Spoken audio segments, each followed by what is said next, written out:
Praise the Lord everyone. आप सभी को प्रभु यीशु मसीह के नाम में जय मसीह की। क्या मसीह भाई बहनों को रक्षाबंधन और ऐसे फेस्टिवल सेलिब्रेट करने चाहिए या नहीं? आइए प्रभु का वचन क्या कहता है, हम वचन से सीखेंगे। यदि आपने प्रभु यीशु मसीह को स्वीकार किया है और आप प्रभु के भवन में जाते हैं, आपने प्रभु यीशु मसीह के नाम में बपतिस्मा लिया है, आप प्रभु भोज लेते हैं, आप प्रभु के मेज में शामिल होते हैं, उसके बावजूद भी यदि आप रक्षाबंधन जैसे फेस्टिवल सेलिब्रेट करते हैं, उसके बारे में परमेश्वर का वचन क्या कहता है, इस बात को समझना बहुत ज़रूरी है। बहुत सारे ऐसे मसीह भाई बहन हैं जिनको 8 साल, 9 साल, 15 साल मसीह में आए हुए हो गया है, उसके बावजूद भी वे पूरी तरह से मसीह में समर्पित नहीं हैं। वे सारे फेस्टिवल सेलिब्रेट करते आए हैं जो वे मसीह में आने से पहले करते थे।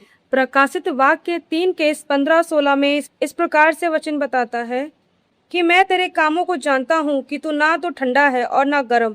भला होता कि तू ठंडा या गर्म होता, सो इसलिए कि तू गुनगुना है और ना ठंडा और ना गर्म, मैं तुझे अपने मुंह से उगलने पर हूँ। Praise God. परमेश्वर का वचन हमें साफ शब्दों में यह बता रहा है कि यदि हम मसीही में हैं और उसके बावजूद भी हम पूरी तरह से पवित्र आत्मा की अगुवाई में जीवन नहीं जीते हैं, यदि आप दो तरफा का जीवन जी रहे हैं, तो यह परमेश्वर के वचन के खिलाफ है। और आज वो मसीह में आने के बाद भी वे भवन जाते हैं, उन्होंने बपतिस्मा ले लिया है, वे हर संडे चर्च जाते हैं, लेकिन वे ये सारे फेस्टिवल्स भी सेलिब्रेट करते हैं। परमेश्वर का वचन क्या कहता है, इस चीज को हमें समझना बहुत जरूरी है। यह सारे कार्य परमेश्वर के वचन के विरोध में है।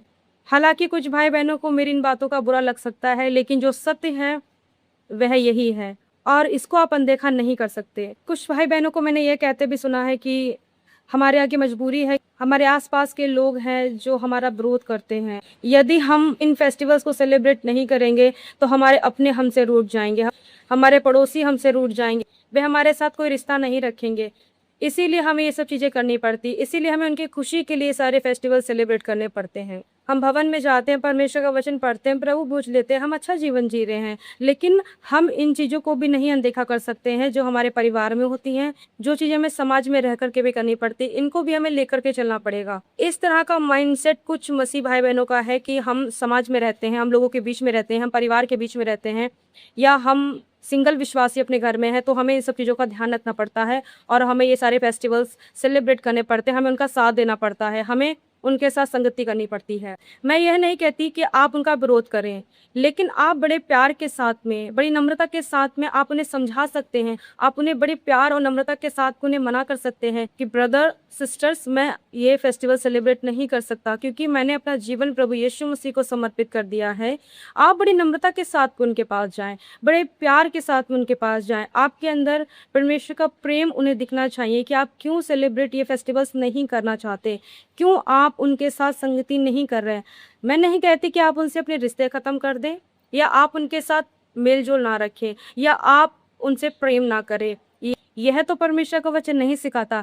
मैं बहुत नम्रता और प्रेम के साथ में आपको कह रही हूँ, किसी प्रकार का विरोध नहीं कर रही हूँ मैं, लेकिन मैं बस इतना ही कहना चाहती हूँ कि यदि आपने प्रभु यीशु मसीह को स्वीकार किया है, आप परमेश्वर के मार्गों पे चलते हैं, आपने बपतिस्मा ले लिया है, आप प्रभु भोज लेते हैं, आपने अपना जीवन समर्पित परमेश्वर के लिए कर दिया, आप इन सब चीज़ों में शामिल ना हो। आइए इसके साथ में एक वचन को हम और पढ़ेंगे।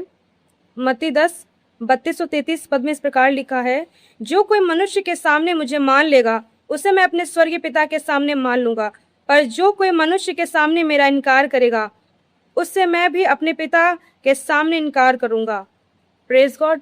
परमेश्वर का वचन हमें बता रहा है कि यदि आप प्रभु यीशु मसीह को लोगों के सामने स्वीकार करने से डरते हैं, यदि आप लोगों के सामने नहीं बता पाते हैं कि आप एक मसीही हैं और आप इन फेस्टिवल्स को क्यों सेलिब्रेट नहीं करना चाहते हैं, बड़ी नम्रता प्रेम के साथ में आप उन्हें मना कर सकते हैं कि उन्हें बुरा भी ना लगे और आप प्रभु यीशु मसीह को दिल को भी ना दुख दें। कुछ लोगों की खुशी के लिए परमेश्वर के दिल को दुख देते हैं, तो यह बिल्कुल भी अच्छा नहीं है, क्योंकि यदि एक व्यक्ति प्रभु यीशु मसीह को समाज, लोग और परिवार के सामने स्वीकार नहीं कर सकता है, तो परमेश्वर का वचन कहता है कि प्रभु यीशु मसीह अपने स्वर्गीय पिता के सामने भी हमें स्वीकार करने से मना कर देगा। यदि आप पूरी जिंदगी प्रभु के लिए जिए और कुछ समय के लिए संसार की खुशी के लिए, कुछ लोगों की खुशी के लिए प्रभु यीशु मसीह का इनकार करते रहें, तो क्या आप उस स्वर्गीय पिता परमेश्वर के सामने खड़े हो पाएंगे? क्या प्रभु यीशु मसीह आपको स्वीकार करने पाएगा? समाज का डर, परिवार का डर, दोस्ती खत्म हो जाएगी, दोस्ती खराब हो जाएगी, बहुत सारे लोग हमारे जीवन से चले जाएँगे यदि हमने उनके सामने प्रभु यीशु मसीह को स्वीकार कर लिया। यदि हमने उनके सामने बता दिया कि हम ये सारे फेस्टिवल्स नहीं मना सकते, तो वे हमसे रिश्ते तोड़ लेंगे, तो वे हमारे साथ अपने संबंध को ख़त्म कर देंगे। तो प्रिय भाई-बहनों, मैंने आपके सामने अभी इस वचन को पढ़ा है कि यदि जो कोई भी प्रभु यीशु मसीह को लोगों के सामने स्वीकार नहीं करेगा, परिवार लोगों के सामने स्वीकार नहीं करेगा, प्रभु यीशु मसीह से स्वर्ग में स्वीकार नहीं करेगा, अपने स्वर्गीय पिता के सामने मना कर देगा कि मैं तुम्हें नहीं जानता।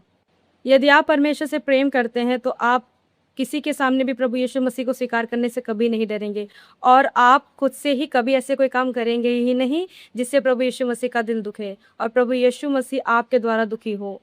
और ये मैं बिल्कुल भी नहीं कह रही हूँ कि आप ऐसे लोगों का विरोध करें जो फेस्टिवल सेलिब्रेट करते हैं। लेकिन मैं बस इतना बताना चाहती हूँ कि आप उनके साथ में शामिल ना हों। आप उनसे गुस्से में मत बोलिए, आप उनको गलत तरीके से मत बोलिए।